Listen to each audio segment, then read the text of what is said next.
You are watching Code for Two. I'm Jesse. I'm here with Greg. Thanks for having me on your channel. This is a short little follow-up to an unpopular video we did, how to get started with Lord of the Rings, the card game in 2020. It's actually our most popular video on the channel.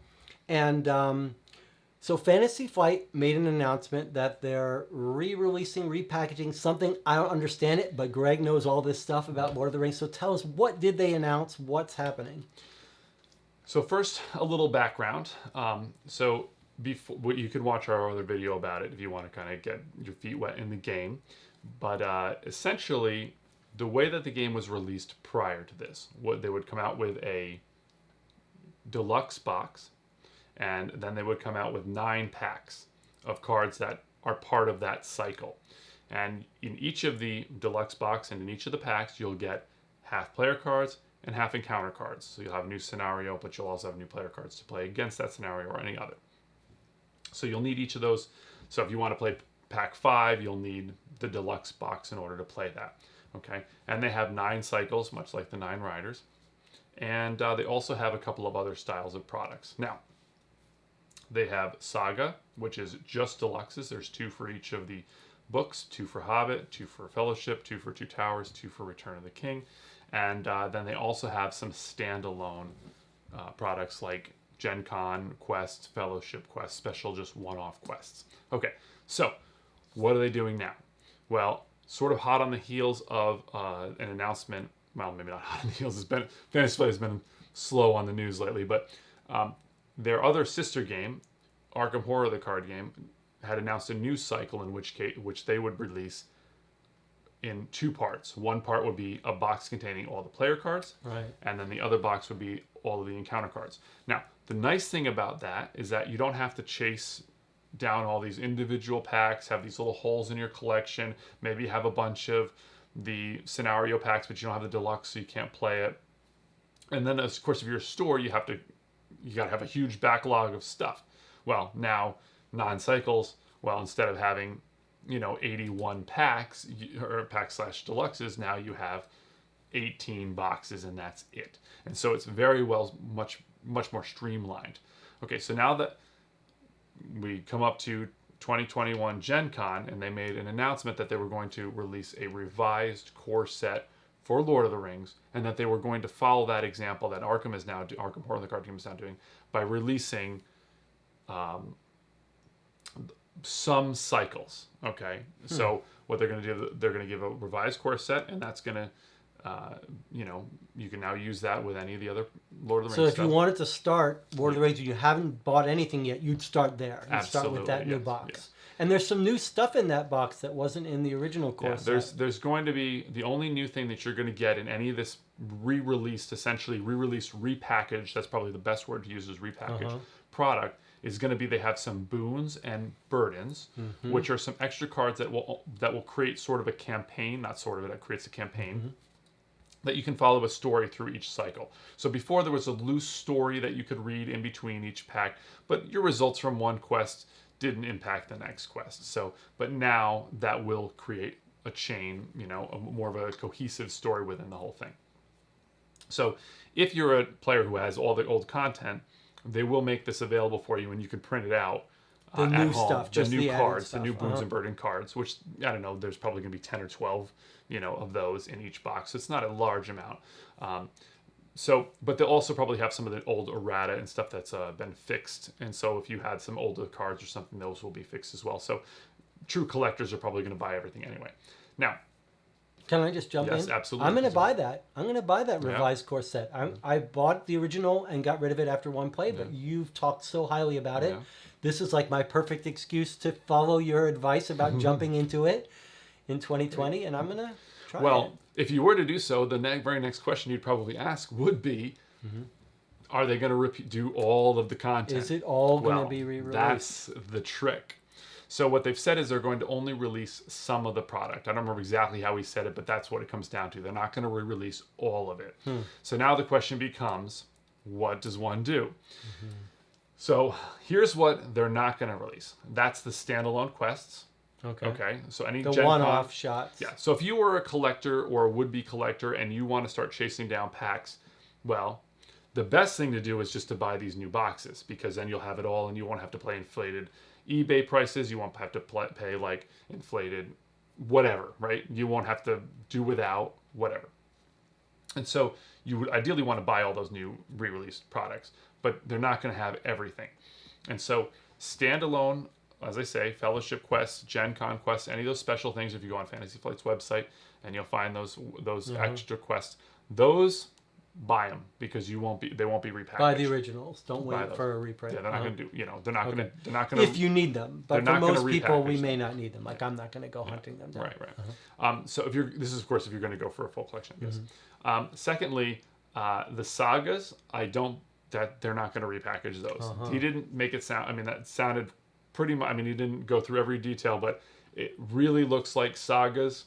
Go and get them, and that's pretty easy too, because if you want the sagas, they're in fairly complete, succinct sets anyway. So those are pretty easy to grab up. Easier than getting like a 6-packs for a cycle in one of the deluxes, right?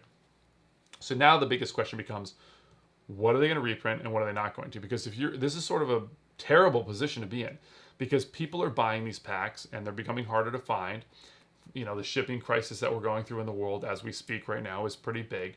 So there's a lot of like ins and outs, a lot of things for the dude to keep track of. So like you have this, you got to play this roulette game, right? And so my advice at this point is, if you have obviously pretty close to a cycle, maybe finish it off.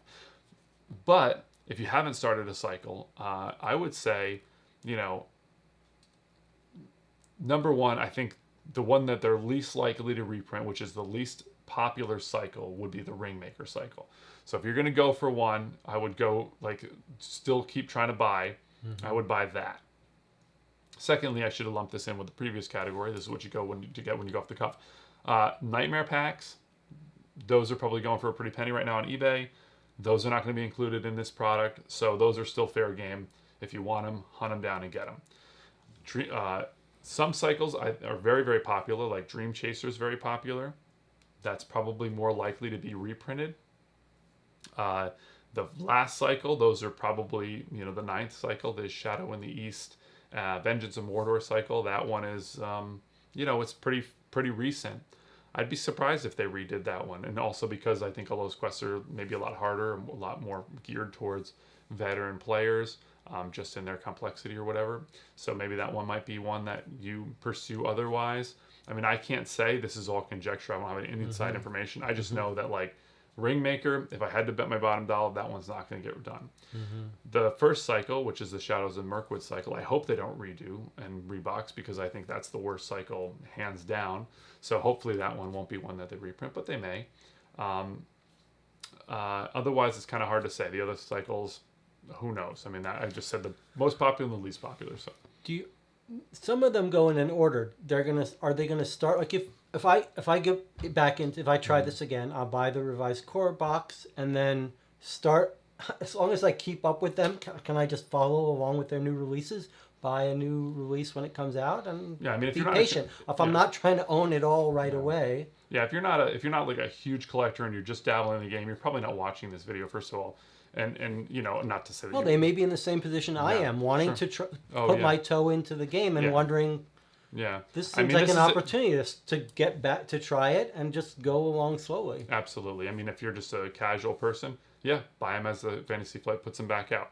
But if you've dove into this game, or if you watched the other video and you've made your decision about how to go about it, and you want to get some of these other, you want to consume all that product and get it all, this is it's sort of a boon and a burden, actually, to use that term we used before, because you're getting this repackaged product and you're getting it in a big lump. You're not paying the inflated eBay prices and everything, and that's great, but you don't know which ones they're going to release, and that's kind of the sticky part there. So anyway, I hope that's a little bit of a helpful. One more question. They're not like, if you bought the new stuff and then wanted to add the stuff that they don't reprint, it's not like they aren't going to match, right? It's not like a new edition that it's all good. They're compatible. Completely compatible. So you could buy the new stuff, and then whatever they don't release, you could buy the old stuff, and you wouldn't cause a problem. Yeah, I'm just speaking for if you don't want to have to go and buy, you get a lot of duplicates and stuff, because it's going to be a feel bad if you've got like 3 or 4 packs in a deluxe, and then you just have to buy the the the new revised set or whatever, so you've kind of double bought a lot of stuff, which is, and especially if you had to get those that, had to track them down at this point since they're getting harder to find and stuff. So yeah, so that's it. Fantasy Flight made that big announcement. We were really hoping that they would have some new content coming. Unfortunately, I think due to the shipping crisis and stuff, I think all the news has slowed up, and Fantasy Flight is being torn to pieces from every other company. But so, if this sells well, maybe the increased interest in the system will make them make new content. Well, we'll see. I don't have much hope, but I have a fool's hope that they will. So some news for the game, some good news, but some uncertainty there as well. So I hope hopefully this video. Well, I'm excited. I'm excited to try it again. Yeah. Even though we can never play it because you're on a different level. Yeah. But we can talk about it a little bit. Yeah, it doesn't mix well when one person is a novice and the other is a veteran. I guess it's not usually good for either player, I think. So, but maybe we will. Maybe we'll put that on the channel. So, I try to. I'm not really good at YouTube, but I try to answer the questions when I can on a couple videos. So please do ask any questions. Although probably the answer is going to be I don't know, because I don't know Fantasy Flight's inside information. But Greg's not good at saying I don't know. Ask a question. He'll come up with an answer. Well, thanks for joining us. Check out our other videos on Lord of the Rings if you'd like. And we'll see you next time.